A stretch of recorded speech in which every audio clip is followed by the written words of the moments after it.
Bonjour à tous, l'amélioration des conditions de vie des populations, message essentiel du président Alassane Ouattara au seuil de l'année 2015. Ce qu'il faut encore retenir de son discours, c'est que le chef de l'État a de grandes ambitions pour la Côte d'Ivoire qui permettront d'atteindre l'émergence en 2020. Le chef de l'État a fait le point sur ses grandes réalisations et annoncé de grands travaux pour 2015. Le message à la nation du président de la République a aussi accordé un point d'honneur aux investissements déjà réalisés dans le pays. Il s'est aussi félicité de la croissance moyenne annuelle du pays qui est de 9% avec des réalisations qui confortent sa marche vers le développement. Décryptage avec Adama Koné. Le cœur léger le 31 décembre 2013, un immense plaisir le 31 décembre 2014. D'une année à l'autre, le président de la République Alassane Ouattara a de réelles raisons d'être un leader heureux. Illustration récente, la mise en service du pont Henri Konan Bédié le 16 décembre. Bien avant, c'était l'inauguration de la station d'eau de Yopougon. Deux faits symboliques relevant de l'économique et du social. Ces infrastructures concourent en effet à la facilitation des échanges, des déplacements ainsi qu'à l'amélioration des conditions de vie de la population. Ce n'est pas tout. Le meilleur est à venir à l'analyse du discours du chef de l'État. C'est à croire que 2015 s'annonce avec beaucoup d'optimisme. Aussi, le président de la République s'empresse-t-il de prendre date avec les Ivoiriens pour des actions imminentes. Dès le mois de janvier 2015, nous procéderons à l'inauguration du pont de Boisflé et de la station d'approvisionnement en eau potable de la ville d'Abidjan à partir des forages de Beaunois.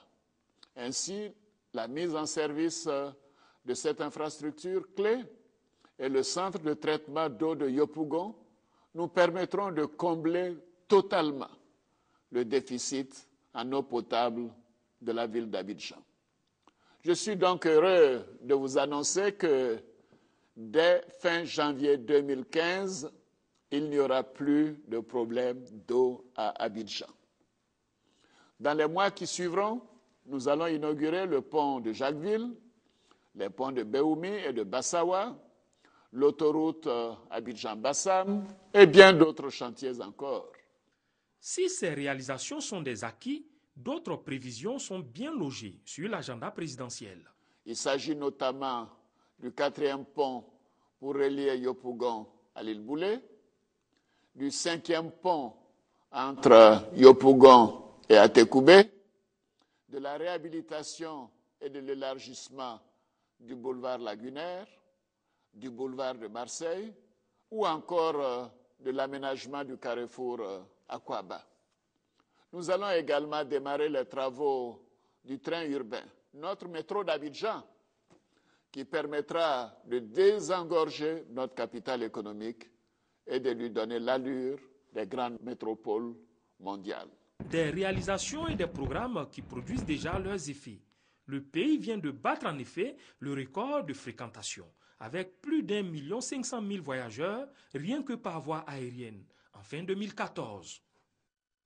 Et la première bonne nouvelle pour les automobilistes en ce début d'année, c'est la baisse des prix de l'essence et du gasoil.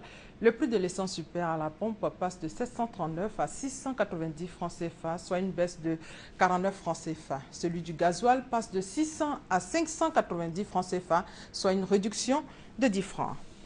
Et puis les automobilistes et toute la population ivoirienne le savent. Le passage sur le pont Henri Konan Bédié était gratuit pendant les fêtes. Eh bien, après une semaine, cette gratuité a pris fin à minuit. Les véhicules qui emprunteront ce pont à partir de ce 2 janvier vont devoir payer le passage. 2014, année la plus meurtrière du conflit en Syrie.